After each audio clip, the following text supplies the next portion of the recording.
Om Namo Bhagavate Vasudevaya. Om Namo Bhagavate Vasudevaya. Om Namo Bhagavate Vasudevaya.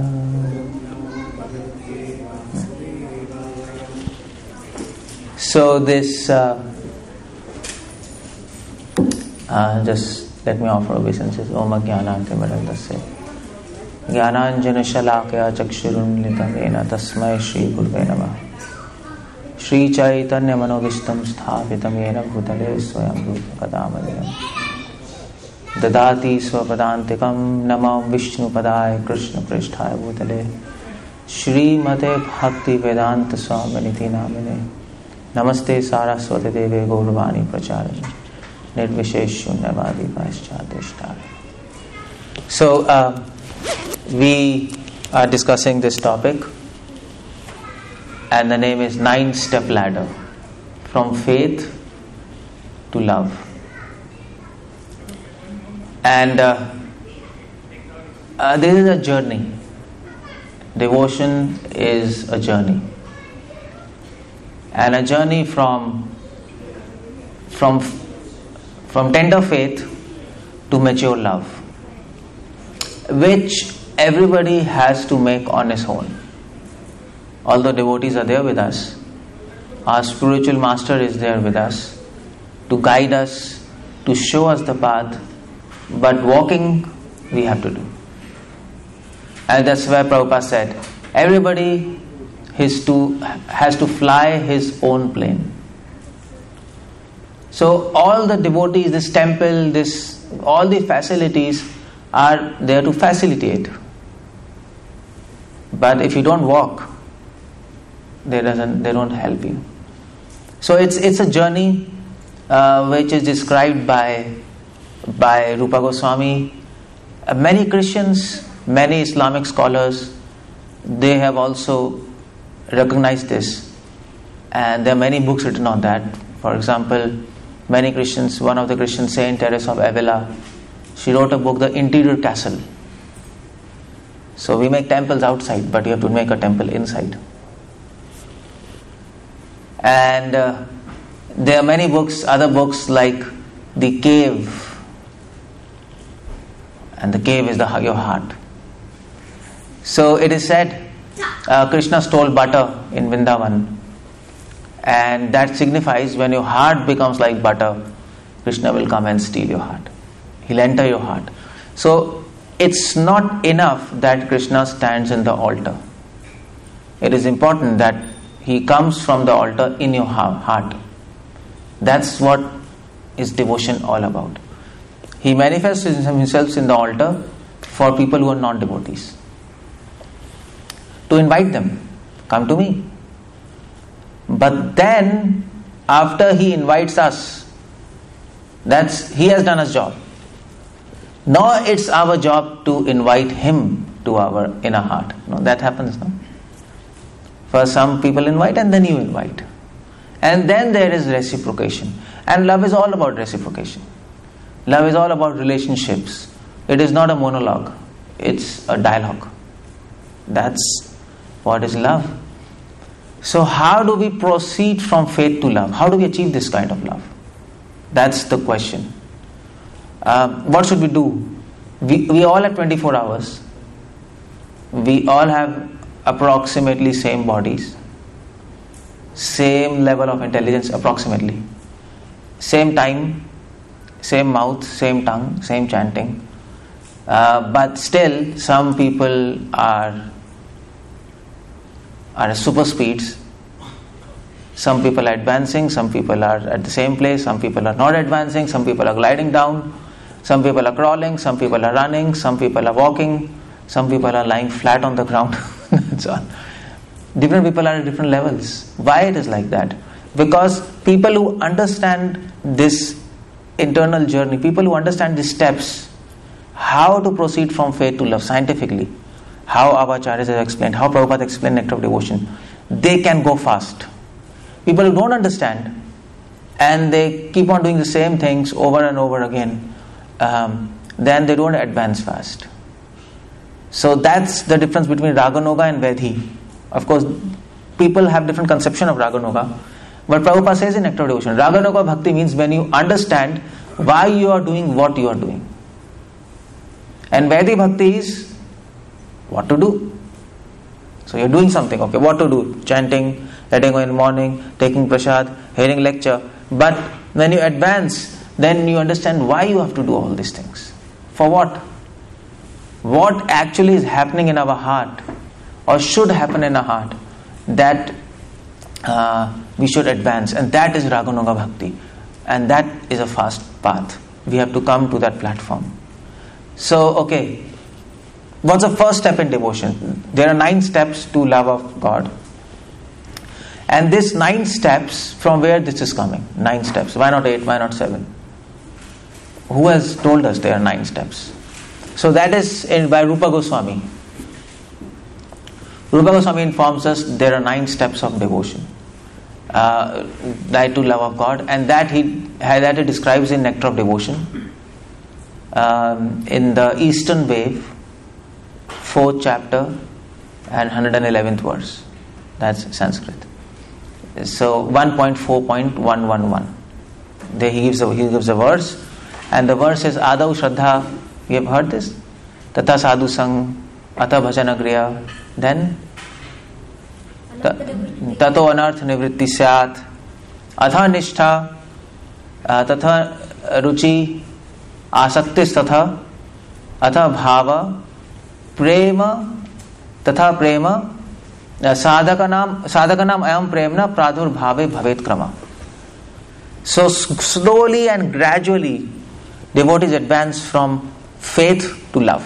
And then there are many steps. And each step of devotion has certain symptoms and characteristics to help you understand where you are.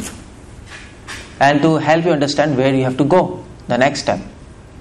And that is why devotion, Vyasdev says, what's that?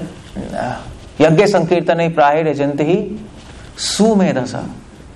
Medasa means intelligence. Su means devotee has to be supremely intelligent. If you close your eyes and keep on doing anything, you will not achieve love. We can't achieve love by like that. You have to introspect, look, and take care of your emotions, and guard your emotions, guard your intelligence, guard your heart, and then we can advance. So what's the first step? First step is faith. Faith. Of course, all scripture says faith is the seed of devotion. That's the seed. And from where do you get this seed? From where do you get this seed? This seed of devotion we get from devotees. Who gives us faith? Not books, not temples, but the devotees who write that book. The devotees who are in the temple. No? They give us faith, that seed of faith. And that is why all Vaishnava Sampradaya, they always emphasize on serving devotees and Vaishnavas. Because our journey began due to some Vaishnava at some point of time. Without Vaishnavas, we can't enter into devotion. Because there is no seed. You can have a ground, you can have live soil, you can have everything. You can have cows, but no seed. What do you do with that? So that seed is given by devotees. That is why Rupa Goswami added one word Adau before Shraddha. Adau Shraddha. In the Adau means in the beginning. In the beginning of this journey, what happens? In the beginning of this journey, you come in contact with a devotee. How do you come in contact with devotee? By chance. Nobody knows. Why do you come in contact with devotee? By chance. Nobody knows. Oh no, Bhagyavan Jeev. By some fortune, we don't know what we have done in previous lives. We come in contact with devotees, and then they tell us something, and they infuse faith in us, in our heart, or a spark. They put it, okay, fine. They set your heart on fire, and that's in previous lives or this lives, and then we get that faith. So faith, there's a definition of faith now. Now it's science. So we have to understand everything scientifically and systematically. So what is faith? How do I know that I have got faith? How do I know that any person who is coming to temple, whether he has faith or not? Many Hindus like to think they have faith, no? People like to think you are coming to temple, so they have faith. So, but are they having faith, or are they having shadow of faith? Or are they having a semblance of faith? Is it true faith? What's happening? So that's why faith is defined as, Mahaprabhu describes in Chaitanya Charitamrita, Shraddha Shabde Vishwas Kaye. You know this verse? Shraddha Shabde Vishwas Kaye Sudhrida Nishchaye. It's a very famous verse. Mahaprabhu says, what is faith? Faith means absolute conviction in the instructions of scriptures. That's faith. Faith is not conviction in some social culture. That's not faith. Or faith is not conviction in some popular saying. So generally most of the Indians, most of the Hindus, they or anybody in Christianity, Islam, whatever, people in this world, they have faith in God according to what society tells them. Is it? It's parents, society, culture. And they make a faith, okay, God should be like this and like this and like this. And people come to temple, they offer obeisances, and they have an idea who is this person. He is Krishna, and maybe some people don't have any idea. That's also there. Okay, he's God, we have heard this, and that's okay, fine. But is that faith? No. That's not faith. In Gujarat, you go there are many devotees of Krishna. Everybody is devotee of Krishna, no? So they like to worship Thakurji. That's Thakurji. So are they having faith in Krishna? Technically we will say no. Because of faith, they have got it from their parents or society. They are born in that culture. They accept that, but that's not called faith. But we cannot call it faithlessness also. Because if you say they are faithless, then why they are there in the temple first of all? Then why they are saying Hare Krishna? So what do we call this? We don't call it faithlessness. We don't call it faith. We call it shadow of faith, and that's called Shraddha Abhas. Some shadow of faith they are getting from culture, from society, from parents, but it's not exactly the substance. Real faith comes from study of scriptures, from knowledge, true knowledge. Is it? Is it? Suppose for this harmonium, I can pick up the harmonium, somebody's playing, I can see that and start playing. No, children learn like that. No, so they see, they hear, and they start playing, and they're able to figure out Namami Ishwaram Satchitanand Rupam. They can figure out something. But do they know how to play harmonium? What do you say? If you want to ask, do they really know how to play harmonium? Is yes or no? What do you say? Somewhere in between. Yeah, not exactly yes, because they're not trained and they cannot play everything. But not exactly no, because they're playing. So somewhere in between. That somewhere in between is called they have something shadow of playing of harmonium. It's called shadow. So people who are having no spiritual knowledge, no Vedic knowledge, no Bhagavad Gita, they are having some kind of shadow of faith and not faith. And shadow is a problem, because shadow comes and goes. That's shadow. Shadow will not always remain. It's temporary. So that's why ordinary people who come to temple and they pay obeisance, their faith is not fixed, because they're in shadow of faith. Sometimes it goes in the glamour of materialistic sense gratification. Their faith will wipe off. Shadow goes, no. As soon as there's light, shadow is out. So as soon as these people go to materialistic people, they have glamour, technology, this, they forget Krishna. The shadow is out. But people who have true faith, substance, no matter how much light is there, you are there. It doesn't wipe off. Substance is always there. So that is why faith is defined as conviction in scripture. There is no question of faith without knowledge. No question of faith without knowledge. You can't say I am having faith in Krishna. Okay, fine. Do you have read Bhagavad Gita? No, I know some sort of Bhagavad Gita. Have you heard to some devotees and try to understand that? No. Then that's sorry. You don't have faith. And if you don't have true faith, you have not even begun your spiritual life. What to say of ending it? It's not begin, because beginning is faith. So that is why it is said, if you want to increase your faith, you need knowledge. The base of faith is knowledge of scriptures. You need knowledge. That's why Prabhupada always said, read my books. Don't be lazy in reading my books. Don't neglect that. First of all, in this age, people don't like reading books. That's one thing. We like to hear, lectures. And with the age of technology, you're always hearing. You're always hearing. In car you are hearing. In laptop you are hearing. In bathroom you are hearing. You put on some app, reading books. No, is there? Somebody's reading Krishna and you keep. That's not good. That's not bad. But that's not the ideal situation. You have to also read, because the difference between reading and hearing, there is a difference. And the difference is, in hearing you're downloading, but in reading you're processing as well. You're not just downloading, is it? It's like you're hearing me, you're simply downloading. You're not able to process, because I am speaking one point, another point, next point. There's some kind of processing, but it's not deep processing. It's probably in your RAM somewhere, and something is going on, and that's all. But it's not going into your memory.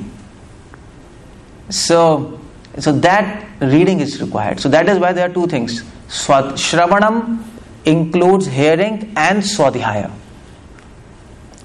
Shravanam is not exactly translated as hearing.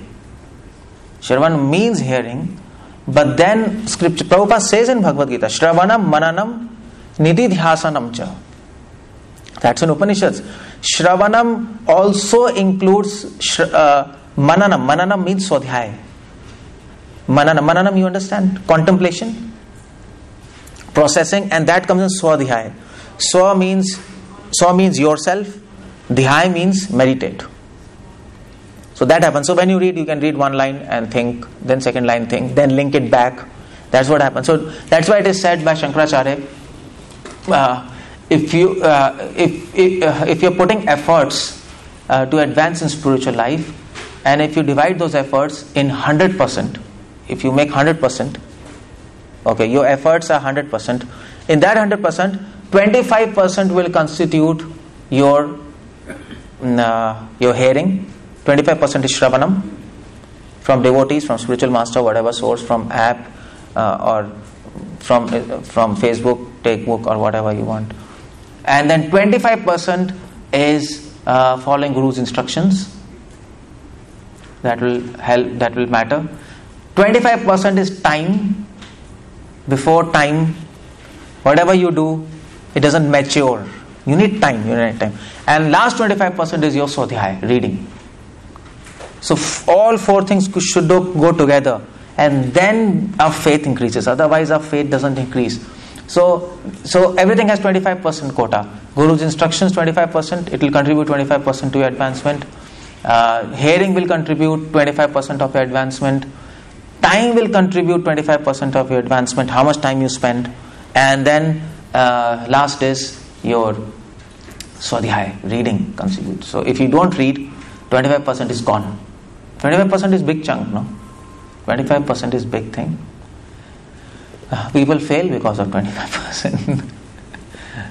People lose jobs. So that's reading, so don't neglect that. So always understand, faith depends on knowledge.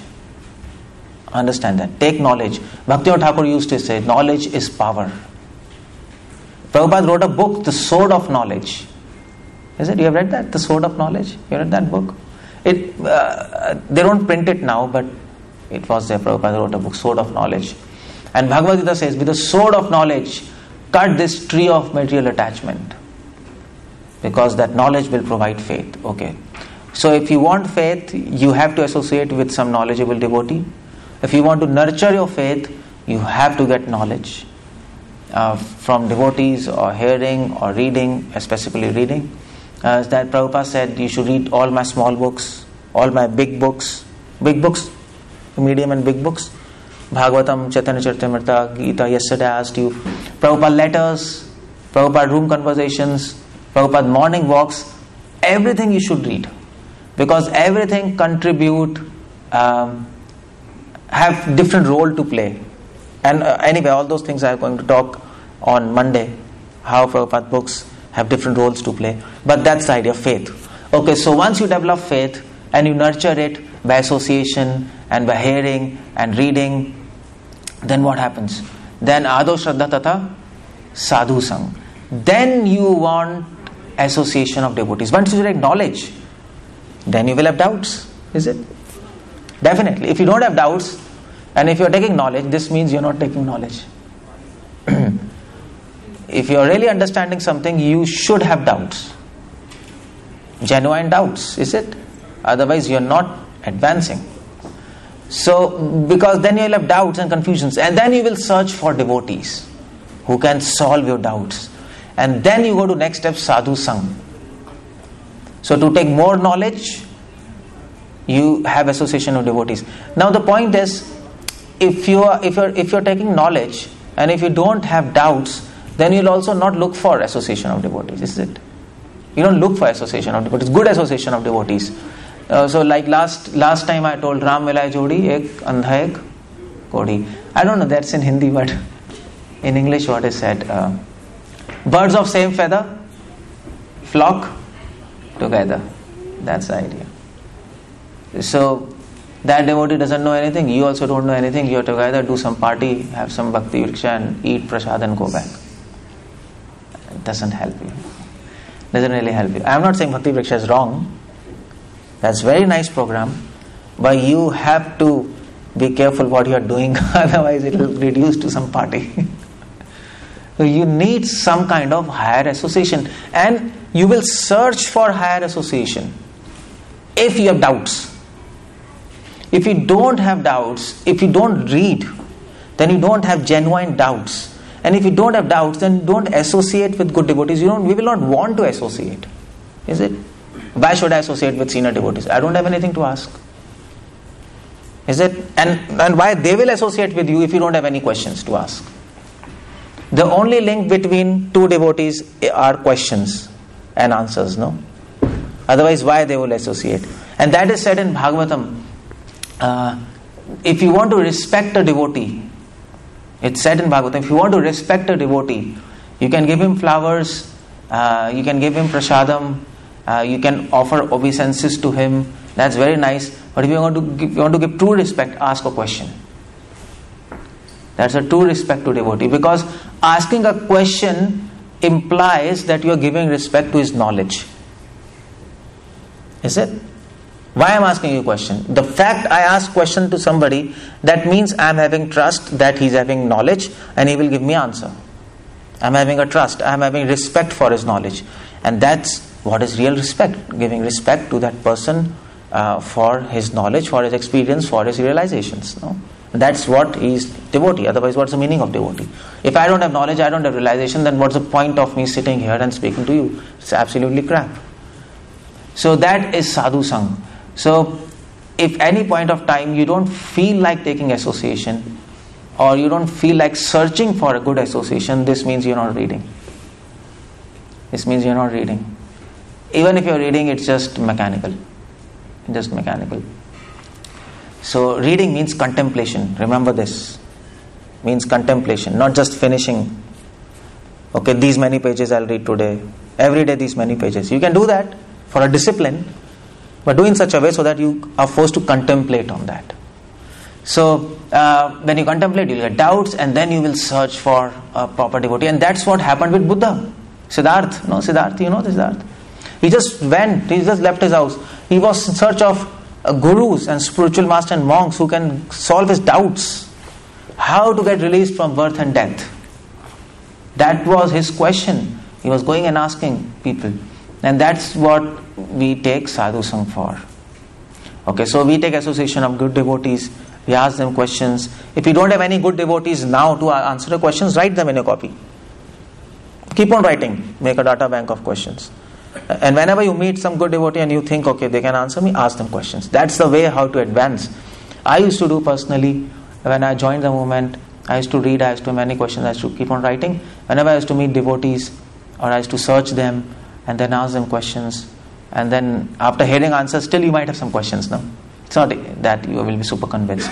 So then you write questions. That's how you should be proceeding further. So that's sadhu sang. Okay, this is second step. Ado shraddha tatha sadhu sang atha bhajana kriya. Now when your doubts are solved, then you get conviction. You get conviction. Certain kind of conviction to follow this process. You have conviction on the process. On the process. So now you want to follow, and that's called bhajan kriya. Bhajan kriya means action, bhajan means service. So you start following the process with enthusiasm, with a goal. So conviction means goal.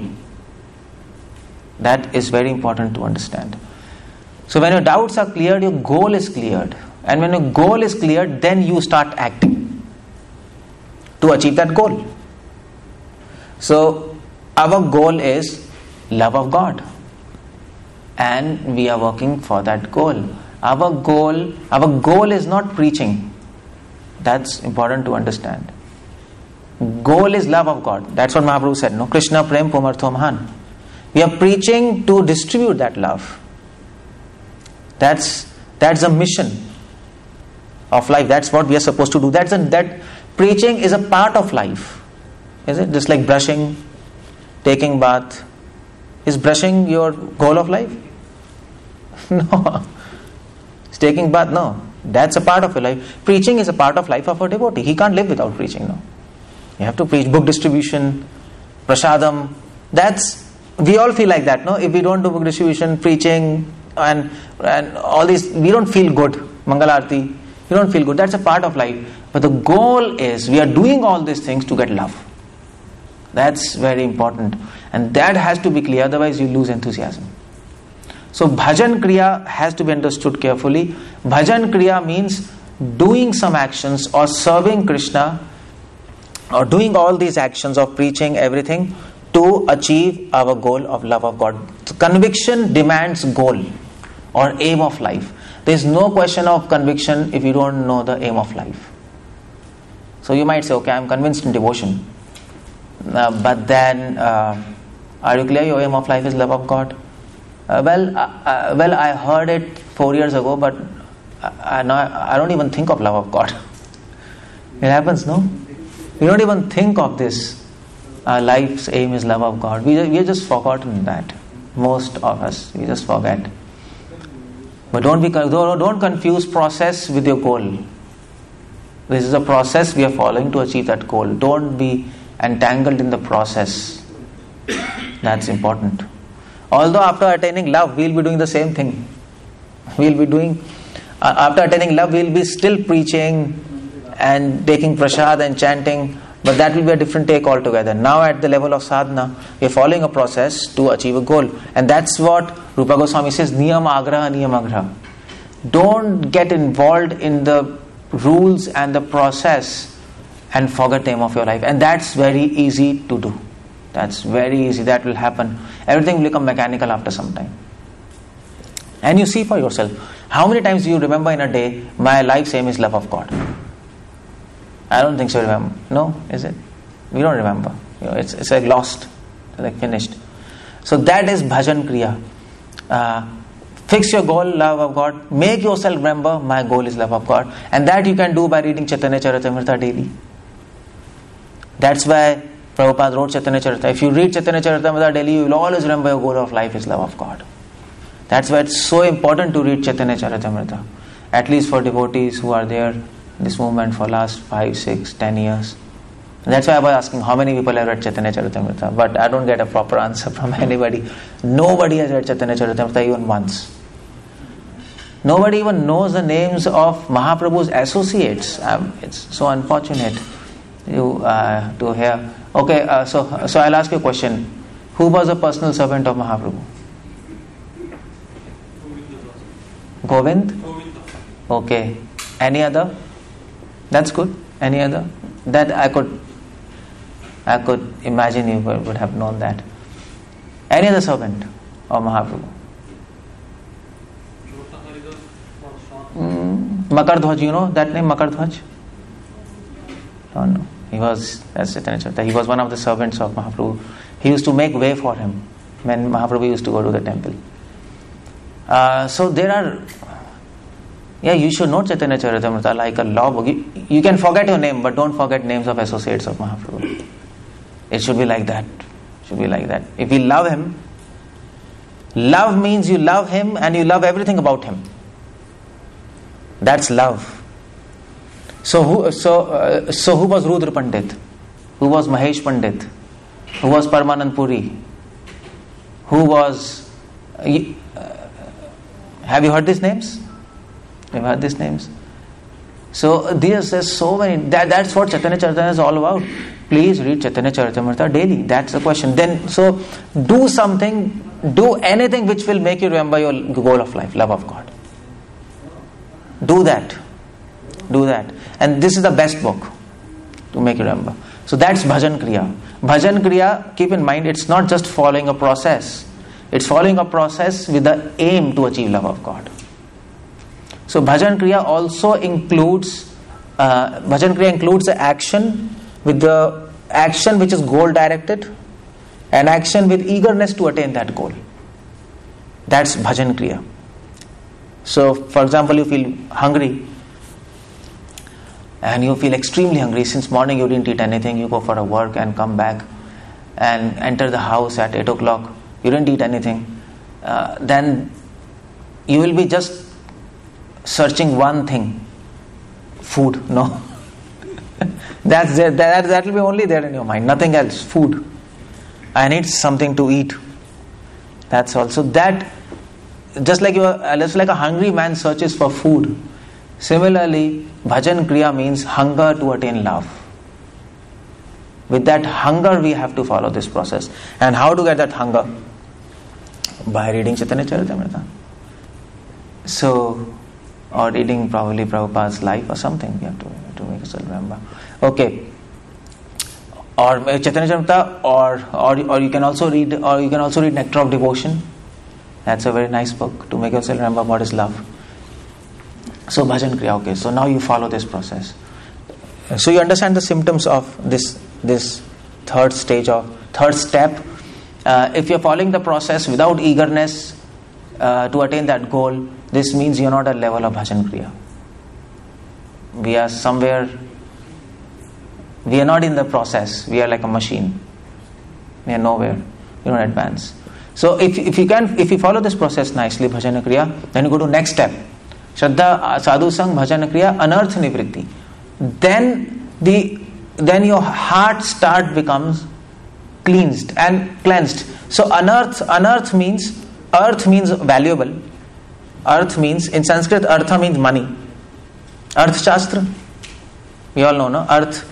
So why money is called earth? Because money is valuable. That's why. If you go to so suppose if you go to Mars, and in the Mars, your dollars and money will have no value. So there, money will be called as anarth. Because it's of no value. Probably if the currency is some sand, then that will be artha. So artha in sense means valuable. And because money is valuable, so we call money as artha. But otherwise, in itself, artha is valuable. And anartha means invaluable. So anarth nivritti, what doesn't add any value to your life, that is called anartha. Simple. Even in devotional life, whatever doesn't add value to your devotion, that is anartha. So either in devotional life or in material life, anything which doesn't help you to advance in devotion, that is anartha. That's all. So if you are associating with devotees and you are not advancing in devotional life, rather you are going down by associating with some kind of devotees, then that association is earth or anarth. That is anarth. Don't get confused. Okay, I am taking association with devotees, so this is good. No, it's not necessary. That's anarth nivritti. Anything invaluable, you will start losing importance for anything which will not help you to advance in Krishna consciousness. You will start losing taste in anything which will not help you to advance in Krishna consciousness. That taste, you will lose that taste. So it's a matter of taste. It's a matter of giving value. So Prabhupada says, money is sweeter than honey. Prabhupada said, no. So why anything is valuable? Anything is valuable because we have taste for it. No, that anything is valuable, we develop taste for it. So that you have to check that taste. Anarth nivritti. How do you know that your anarthas are going? Just by one thing, that you lose all taste for what is pratikul, and you develop all taste for what is anukul. You can accept whatever is favorable to devotional service without any hesitation, and you can reject whatever is unfavorable to devotional service, like we pass stool and even don't look back. Like that we reject. That is anarth nivritti. In fact, after bhajan kriya anarth nivritti is there. This shows that the first mercy of God is to help you get rid of this unwanted things. If Krishna is really merciful to you, He will make you lose taste in everything which is not adding value to your life. You will just lose taste. It might be there, but you will lose taste. You will lose taste in all those things. Okay, forget it. So that is anarth nivritti. The first mercy of Krishna is to help you to know what is wrong with you. What are your misconceptions? How much confusion we have, how much dirt we have, you will come to know, and then you can work on it. But the one point you have to keep on mind is anarth nivritti means destroying anarthas. That Krishna will not do for you, that you have to do. It's not Krishna is not a sweeper, no. He'll come in your heart and sweep everything. You're going to do. He'll give you the strength to do it. He will give you the intelligence to do it. He will show you this is a problem. Okay, fine, this is a problem, how you do it. That's the idea. So even at the level of anarth nivritti, you have to work hard. You have to work hard to get out of those anarthas. You have to work hard so that those things doesn't come back again. They can always come back, no? You can put, like in India. So in India, every day you have to broom. You broom nicely, you sweep, and the next day again dust. No, I don't know from where it comes. Even if door is closed, still it will come. In India, it's like that, no? So you have to be careful, it doesn't come back. That is anarth nivritti. So anarth nivritti is not automatic. That okay, you're chanting, you're following the process, and you get rid of all unwanted things. No. When you're chanting, when you're becoming pure, then Krishna will enter your heart. And He's like sun, there will be light. And in that light, He will show you, okay, here, this is a problem with you. This is, you are envious of devotees. You're proud. You're lusty. And now, okay, work on it. So then you will ask Krishna, how should I work on it? Krishna will inspire you. Okay, do this, like this. Krishna will inspire you, ask that devotee how to do. And then you can work on it. And then you can also, you have to guard it so that those things doesn't come back. So that's why it is said there is no holiday, there is no Sunday in devotion. No, it is said there is no Sunday. You can't take rest. As soon as you take rest, everything comes back. So that's anarth nivritti. So when you are working hard and you are getting out all this anarthas, so you have to see what's there, and whatever problem you diagnose, then you have to put an appropriate solution. To find a solution for that. So suppose for example, if you find, you know what, see, I am really envious of devotees in your heart. If you find like that, suppose, then you have to put a solution. Okay, what's the solution? Okay, the devotees whom I don't like, I should go to them, talk to them, is it? Make friends with them, and then you will have no enviousness, is it? I'm giving a one solution. Or if suppose you're going for a preaching program, and by the way you land up in some girls' hostel to do some program as a brahmachari, and then you are there and your mind is like out, girls' hostel, if you're preaching, what will happen? And then you say, come on, there's a problem having, there's a problem in my heart, and there's a problem of lust. So then what's the solution? Appropriate solution is stop that program. That's all.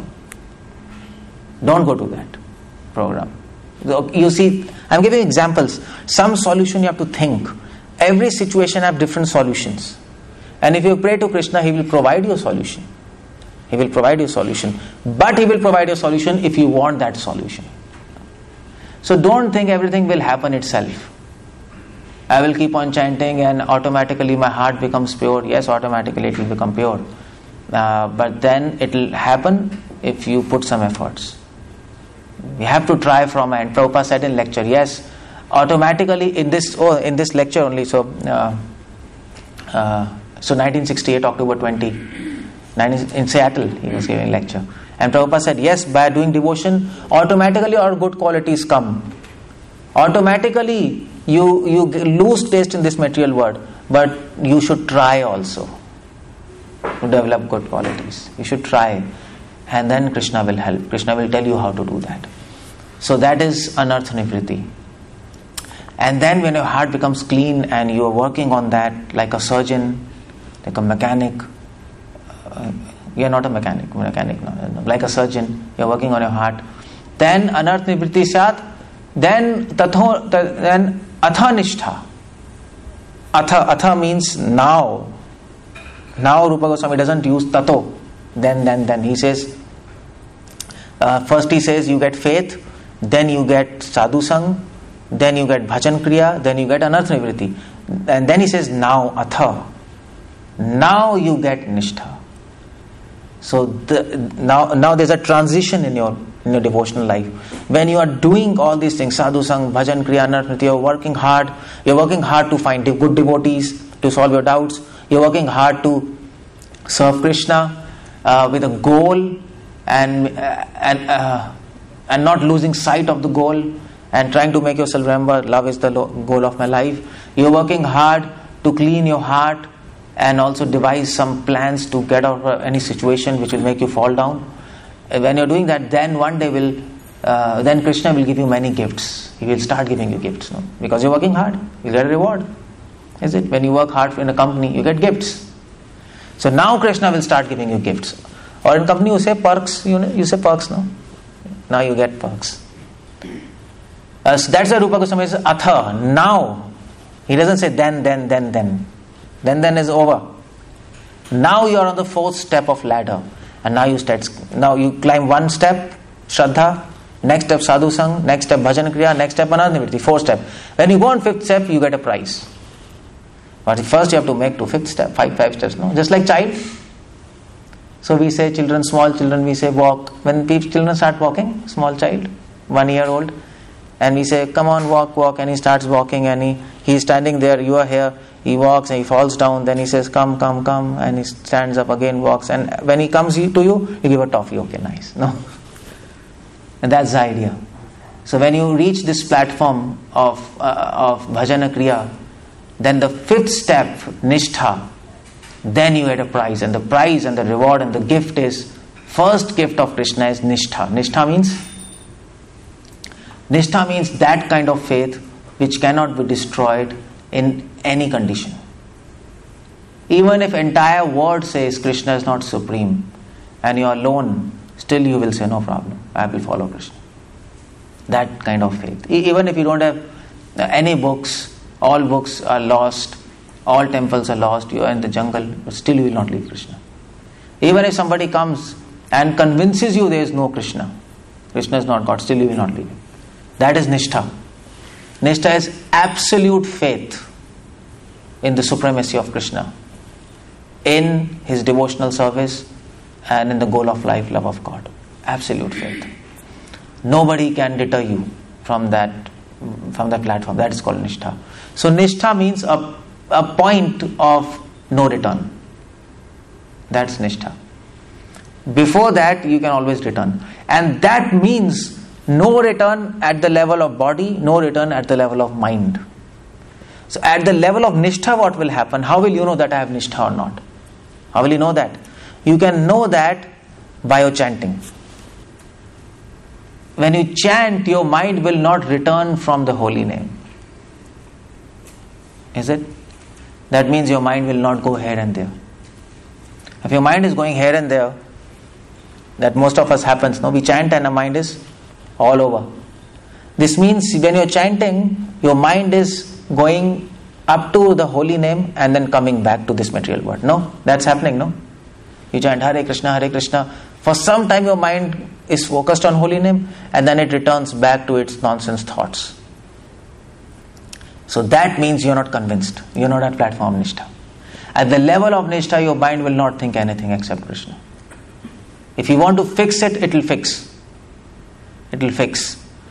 Of course, most of us are there in devotion for 15 and 20 years, whatever, 10 years, 12 years.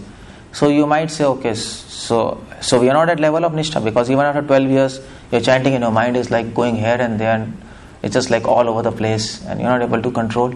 You don't have, so technically you're not at level of Nishtha. You might have got some kind of conviction or a shadow of that conviction, but not real Nishtha. Real Nishtha, the symptom of this platform of real conviction is that when you chant, your mind will be completely fixed on chanting of holy names. It will not run here and there. Most of the times. Sometimes it can. Most of the time. That is Nishtha. So you can check by that. And then the next stage is, then the next gift. So you go to next step, sixth step. Sixth step is Ruchi. Ruchi means interest. This is the next gift of Krishna. Once you get conviction, this kind of conviction, Krishna is everything, His holy name is everything. When I chant His holy names, I am with Krishna and I am not supposed to think anything, and you can simply fix your mind on Him. Then He gives you next gift, Ruchi. Ruchi means interest. You develop interest in holy name. And the symptom of this platform is, so you might think, okay fine, I have Ruchi. Now most of us don't have Ruchi because most of us are not even at platform Nishtha. No? It's just shadow of this platform somewhere falling on us. We are not at that platform.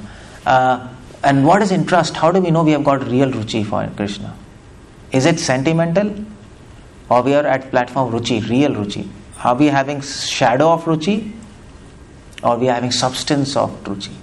That you have to check. And the symptom of this platform is that if you have interest in Krishna, and when you follow devotional service, when you chant, when you do devotion, when you do deity worship, you come to temple, your mind will be completely fixed on Krishna. Or in other words, your mind will flow towards Krishna. That's Ruchi. That's Ruchi. You will sit and you will chant, and your mind will automatically start thinking of Krishna. Just by chanting. That's the level of Ruchi. So it's like, so it's almost like you all have children. As soon as you think of your child, you start thinking everything about him, no? You close your eyes, think of your child, and your mind will start thinking everything about him. Slowly, is it? Spontaneously. Ruchi is the platform of spontaneity. Spontaneity. Just like a boy and the girl. You don't have to do anything. Just sit and start thinking about that girl. And then leave your mind. Your mind will automatically start thinking. It will keep on thinking. It will not stop. It will be on a autopilot. So Ruchi is autopilot. You are on autopilot. That interest, now Krishna gives you level interest. And the seventh step is another gift of Krishna. Krishna has infinite gifts, if you want that. But it's not just wanting, you have to deserve that. You have to develop a qualification for that. He'll give you. The next gift is asakti, attachment. And the thing, this platform, attachment and interest, there are two different things.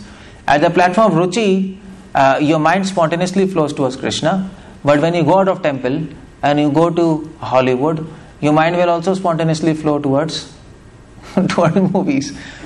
The point is, when you are here, your mind gets attracted towards Krishna. He is interesting. But when you go out, that can also attract you, still at the level of Ruchi. Still, material world has a power to attract you. But at the level of attachment, that doesn't happen. You're out of grips of power of this material world. You're out of that. So even if you're in Hollywood, you'll be sitting, but your mind will go towards Krishna. Automatically. That's level of asakti or attachment. That's a pretty much high level. At this level, Ragonuga Bhakti begins. Real devotion begins from this level, attachment. You're sitting here, you're sitting out, you're sitting in a home, somebody's watching television and you're sitting in front of it, but automatically your mind will start thinking of that, of Krishna. Automatically. You don't, even if you want to stop, you will not be able to stop. That's the level of attachment.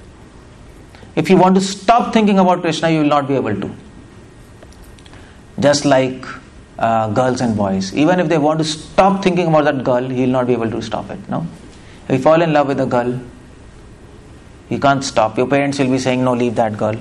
I can't do that. I can't do that. Simply I can't do that. So attachment is a level of addiction. At this level of asakti, you get addicted. Even if you want to stop, you will not stop. But at the level of ruchi or interest, if you want to stop, you will be able to stop it. So at the level of ruchi, if you do some foolishness, you can fall down. Is it? If you want to stop thinking about Krishna, you can stop and you start watching, and slowly you will develop interest in watching movies. Like you all go to India, no? Aeroplanes. Do you watch movies? Sometimes. If you start watching movies in aeroplane, and slowly you'll start getting interest in, you'll forget Krishna. But at the level of attachment, if you watch that movie, you will that can go on, but your mind will helplessly think about Krishna. You'll not be able to stop thinking about Krishna. That is attachment. That is real level of devotion. Below this level, it is said in scriptures, we are not doing devotion. We are practicing devotion. You see, below the level of attachment, until unless we achieve this platform of attachment, below this attachment, it is just sadhana. Sadhana means we are practicing devotion. Really, if you ask what is devotion, that starts from attachment. That's what 7th chapter begins. Maya asakta manapartha. Maya asakta manapartha. From 7th chapter, Krishna is talking about devotion, bhakti yoga. And it starts with first verse, attachment. So we have to approach this platform of attachment, otherwise we are at risk. Anything below level of asakti is risky. Most of us are not at that level. Most of us are not even at the level of nishtha. Because when we are chanting, our mind is like out. We are at big risk. Maya can always come and take you back. Maya can reclaim you back. Just like Krishna wants to reclaim you, Maya also wants to reclaim you. She is also active. She is making plans. She can always take you back. So attachment. And once you get this gift of attachment, you are safe. And then Rupa Goswami says, Atha Bhava. Now, Atha Nishtha, Tatha Ruchi. After Nishtha, then you get Ruchi, then you get Asakti. And then again he says, Atha Bhava. He again uses the word Atha. Then again there's a transition. There was a transition at the level of Anartha Vritti. And now there's a transition at the level of Asakti. After attachment, the platform of devotion is Bhava. You get Bhava. And Bhava means emotions for Krishna. Now these emotions are not ordinary emotions. These are not emotions like your grandmother used to see Mahabharata and Ramayana, tears were coming in her eyes. That's not the kind of, that's complete nonsense. That's a shadow of devotion. That's nothing. That's all. That's not. Bhava has a definition. Real sentiments for Krishna or emotions, they have a definition, and Prabhupada defines. It's a full science in Nectar of Devotion you read. So what's the definition of bhava? The definition of bhava is, at this level, it is said it is a first ray of love of God. Bhava platform. This is a special gift of Krishna. At this level of devotion, you will start feeling separation from Him. That is one symptom of this platform, bhava. We will start feeling separation. Prabhupada explains 9 symptoms of this platform. And one of the important symptoms is you will start. What's that I just told? Yeah. So what was the symptom I told of bhava now? Feeling separation. Yeah, we'll start feeling separation. We'll start feeling I am away from Krishna. Krishna is not. I am here in this material world and Krishna is there in spiritual world. How should I meet Him? That kind of desire will appear in heart. Not the desire to serve, but desire to meet. There's a difference. Before there's a desire to serve now, no? but now you have desire to meet. Before you are attached to service, but now you are attached to the person whom you are serving, Krishna. And before you were happy, but now you are sad. Before you were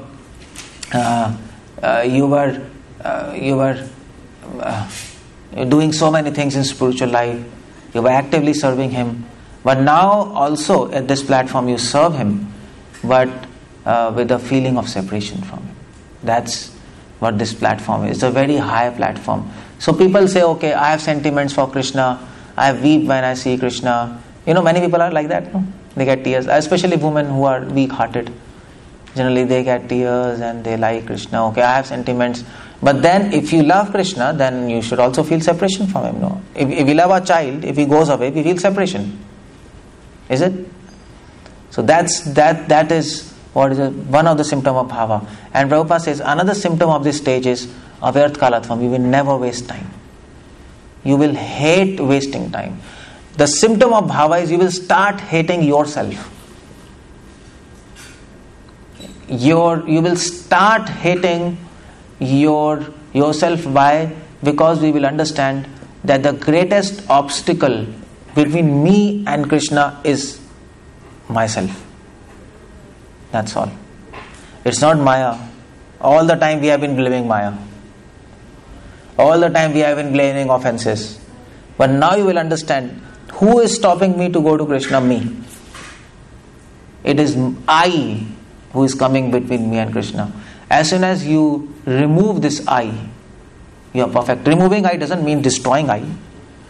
That's not Mayavad. Removing I means losing all importance for oneself. So at this level you will lose all importance for yourself. You will lose all importance for your ideas, for your plans, for your emotions, for your intentions. Your personal, everything personal will go. And you will give all importance to Krishna's plans, Krishna's interest, Krishna's emotions. It will just transfer from I to Him. From Ami to Tumar. That's what is going to happen in bhava. So, Krishna says, Putamat bhavam agata. You will attain the same quality of Krishna. Or in other words, if you ask technically, Shri Radha Nil Madhav ki. Or in other words, you will start thinking of Krishna and Krishna will start thinking of you. Or in other words, you will start thinking how Krishna thinks. That will happen in stage of bhava. No, that's happened, no? If you are attached to somebody, then you will start thinking how he thinks, no? You will start thinking like that. You will be able to think what he thinks. That is real attachment, no? Real emotions. So wife can understand what husband wants. Husband can understand what wife wants even without speaking. You can access that mind. So that's at the platform of bhava. You get emotions, and by the power of that emotions you can enter the mind of God. And you can understand what exactly He wants from me. What exactly He is thinking about me. Not you are thinking about Him. So it just flips from you to Him. That's the stage. These kind of sentiments you will have. And you will not waste any time. Another symptom of bhava is sacrifice. You will start sacrificing. Now you are serving. By that platform you will want to sacrifice, not just serve. Prabhupada says in one of his letters that gopi bhav. Bhav means service and sacrifice. Most of us do service, but when it comes to sacrifice, we step back, no? Most of us, we don't. Prabhupada disciples were doing. Prabhupada said to his disciples, go to England, go to America. They just left their jobs and everything in England, no? All these hippies, they could do that. That's why Prabhupada movement spread. If we were all there with Prabhupada, ISKCON would not have gone worldwide, definitely. He would have messed his mission up. It was those people, It was a what's that called? Blessings in disguise for them, that they were hippies. It was a curse being a hippie, but it became a boon. That they had this habit of sacrificing. And they could do that. So at the platform of bhava, you can sacrifice spontaneously for Krishna. That thought will come of sacrifice. So just like mother can sacrifice for child, mother sacrifices her time, her energy, everything, no sleep in the night. So that kind of thing will come at the platform of bhava. So we have 9 symptoms of bhava. It's not easy to come to that platform. You can sacrifice even your life for Krishna, not just your time, your life. So that means you can take big risk for Krishna. You can take challenges for him, just like Prabhupada was doing. That will happen at the step of bhava. So you can't cheat yourself that I have achieved this platform. It's not just tears and horripilations in your body. That's not just the point of bhava. That will happen, tears in your eyes. But there's more to it. It's a big dimension there. It's not just symptoms, no? So bhava, the stage of bhava can be recognized by sacrifice, by not wasting time, and by all these what I have explained. Then we can understand we are at this platform of bhava. And then when you keep on going, then you achieve a platform of love. That's the 9th step, 9th ladder. Shraddha, sadhu sang, bhajan kriya, anartha-nivritti, nishtha, ruchi, asakti, bhava.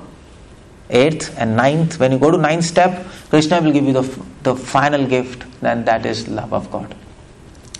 And that means Rupa Goswami Prabhupada describes love. He defines love as he describes love as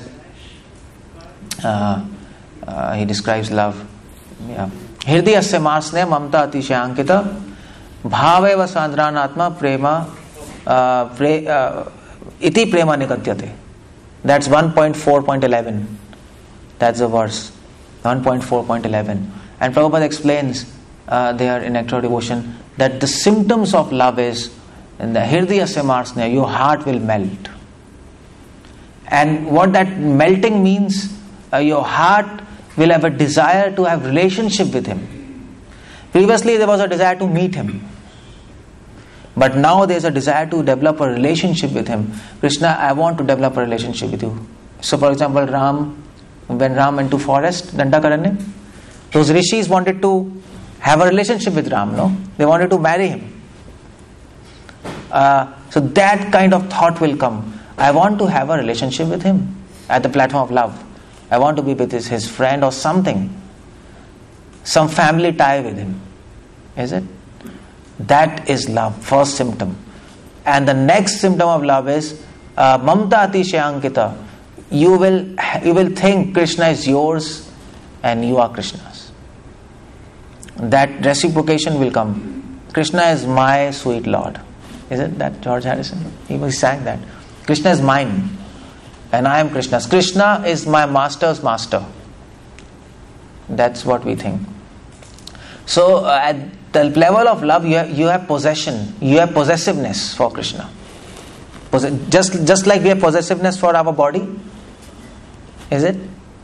We can't leave a body, is it? So if I give you $400 million, and if I ask you, you just have to give me your hand, right hand. That's all. Will you do that? $400 million.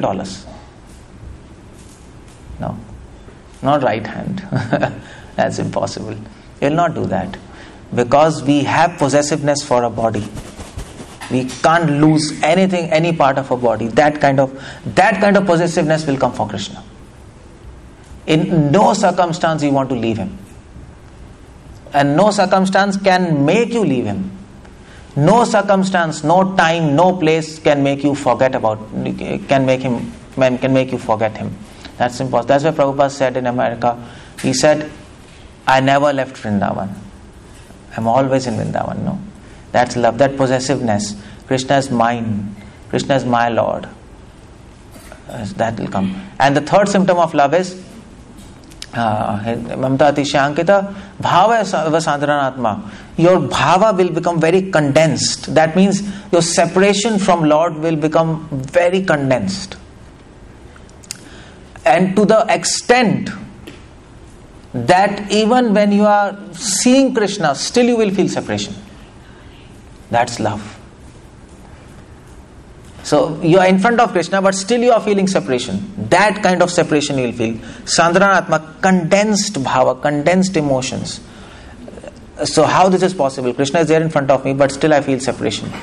That kind of thing. The idea is, when you see Krishna, you will fear separation.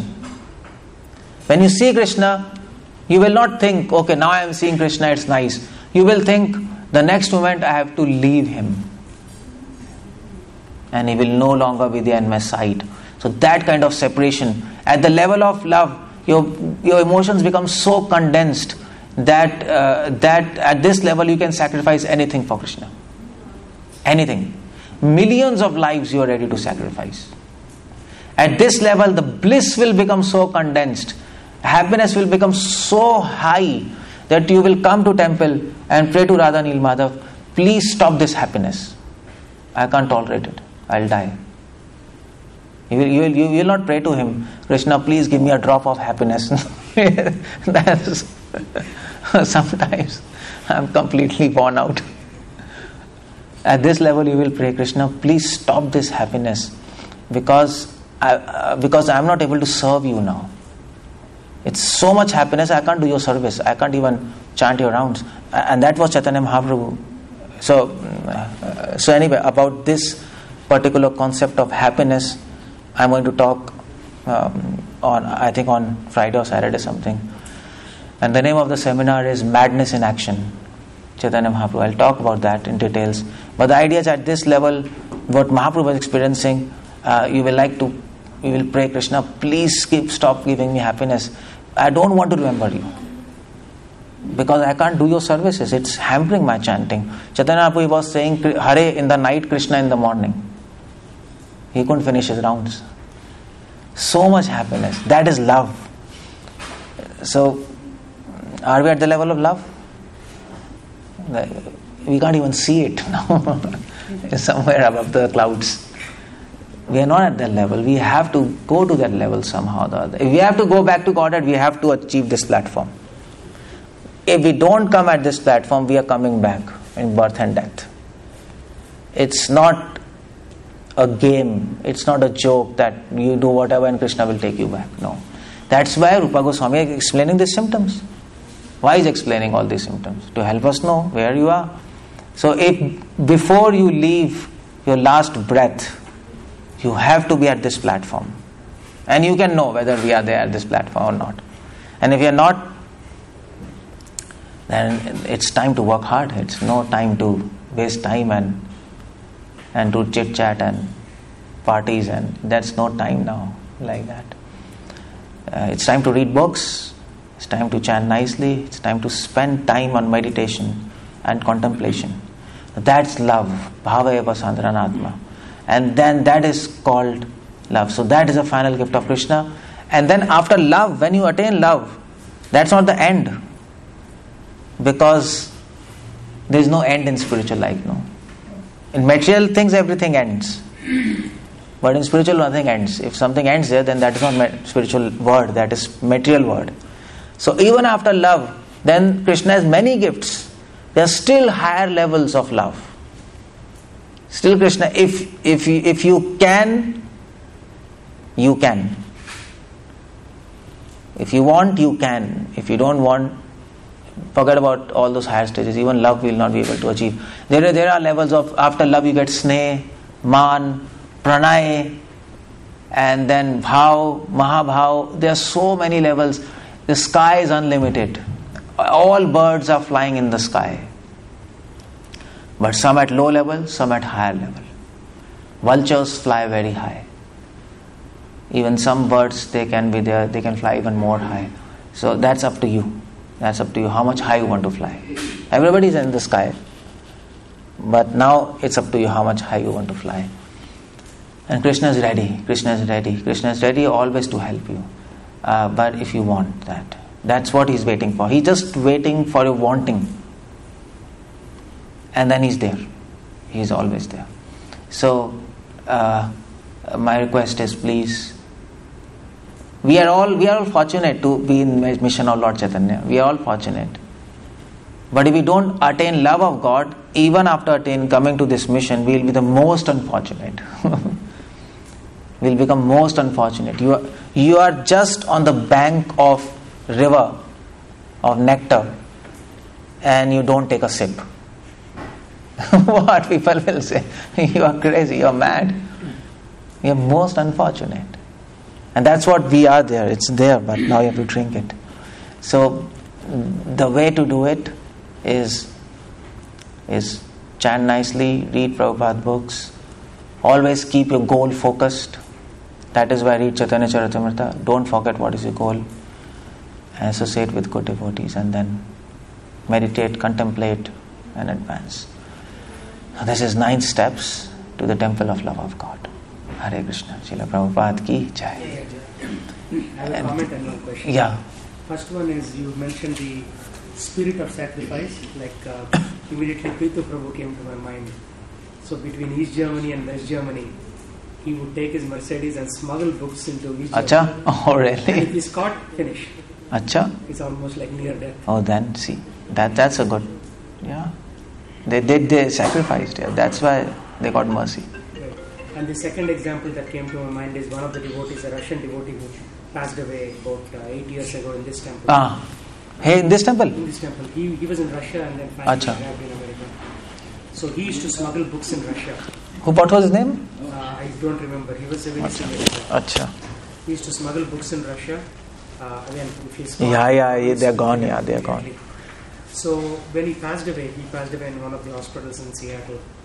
Continuously he would say Hare Krishna mantra and then